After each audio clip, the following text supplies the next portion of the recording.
Hello everyone, this is CRN Kabra और हम लोग यहाँ पे सी8 ग्रुप 1 अकाउंट्स का चैप्टर 11 12 चैप्टर 12 डिपार्टमेंटल अकाउंट्स। इसमें का एक इलस्ट्रेशन छोटा सा देख रहे हैं। इलस्ट्रेशन नंबर कितना है आपका 4। इलस्ट्रेशन 4 में एक छोटी सी चीज है, मजेदार चीज है, जो देख लो वर्किंग नोट अगर समझ गए तो चैप्टर ही निपट गया।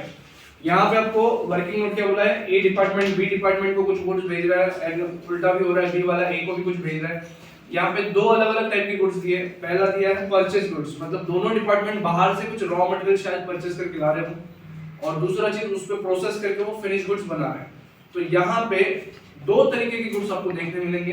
पहला जो परचेज गुड्स है, बाहर से जो परचेज करके लाया वो जो जिस कॉस्ट पे परचेज करके लाया उसी कॉस्ट पे आगे दूसरे डिपार्टमेंट को शायद फॉरवर्ड हुआ है, ऐसा लिखा है। और जो फिनिश गुड्स है वो डिपार्टमेंटल सेलिंग प्राइस पे फॉरवर्ड किया गया है। यहाँ पे एक बात हिंट ये है कि जो बाहर से परचेज किए वाले गुड्स है अगर दूसरे डिपार्टमेंट को ट्रांसफर किए तो उसमें कोई प्रॉफिट हमने नहीं कमाया, जीपी उस पे नहीं आया। और जो प्रोसेस करके फिनिश गुड्स बना के बेचे हैं और डिपार्टमेंट को ट्रांसफर करे हैं उसमें जीपी आया है। तो यहाँ पे आपको पहला वर्किंग नोट करना है जीपी का कैलकुलेशन। तो यहाँ पे दो कॉलम में ट्रेडिंग अकाउंट बना लो और तीसरा कॉलम टोटल के लिए रखो। दोनों में जीपी आ जाएगा बैलेंसिंग फिगर।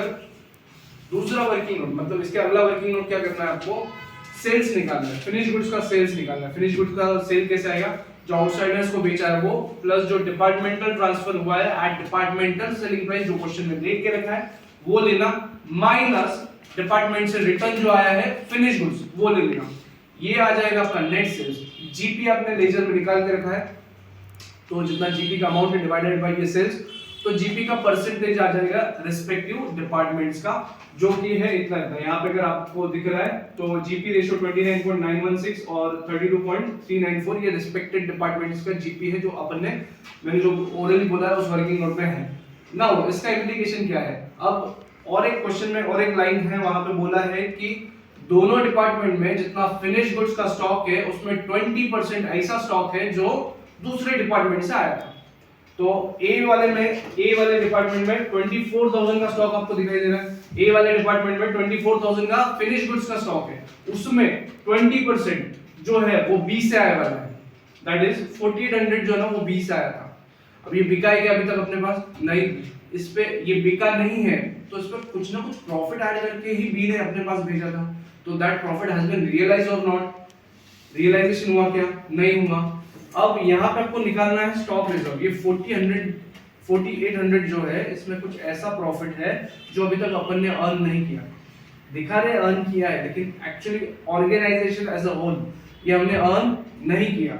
अब 4800 में किसका प्रॉफिट इंक्लूडेड है, बी का। कैसे भाई, ये क्लोजिंग स्टॉक पड़ा है ए के पास जो क्लोजिंग स्टॉक पड़ा है ये किसने भेजा था, बी ने भेजा था। बी ने जब भेजा होगा तो उसमें प्रॉफिट ऐड करके भेजा था। तो ये 4800 में ना बी का प्रॉफिट एडेड है। तो यहाँ पे देखो येलो कलर से मैंने पुल किया है इधर उसका जीपी परसेंटेज। तो ये 4800 के सेलिंग प्राइस पे जीपी परसेंटेज है। जब जीपी रेशियो निकाला वो सेल्स पे निकाला है, तो स्ट्रेट अवे 4800 मल्टीप्लाइड बाय 32.394 करूंगा तो 1555 का अनरियलाइज्ड प्रॉफिट आ रहा है डिपार्टमेंट बी का फॉर द ऑर्गेनाइजेशन। ठीक है, same goes with department B के पास जो ए का स्टॉक पड़ा है उसके लिए भी सेम चीज करना है। बी के पास स्टॉक पड़ा है 14,000 का, तो उसमें 20% आता है 2800 जो कि बिलोंग करता है ए से ऐड वाले स्टॉक को। फिर उसमें ए का प्रॉफिट ऐड किया रहेगा तो वो आएगा 642 एट 10% 22.97।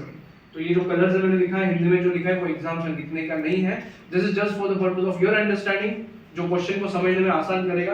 तो ऐसा करना है आपको, ठीक है। डिपार्टमेंटल अकाउंट्स में ध्यान रखना, अगर क्लोजिंग स्टॉक दूसरे डिपार्टमेंट का है तो ये तरीका याद रखें कि बी के पास जो क्लोजिंग स्टॉक है अगर ए से आया तो ए का जीपी वहां पे अनरियलाइज्ड है वो परसेंटेज लगाना, और ए के पास कुछ स्टॉक है उसमें बी का प्रॉफिट है तो बी का जीपी लगा के अनरियलाइज्ड प्रॉफिट निकालना।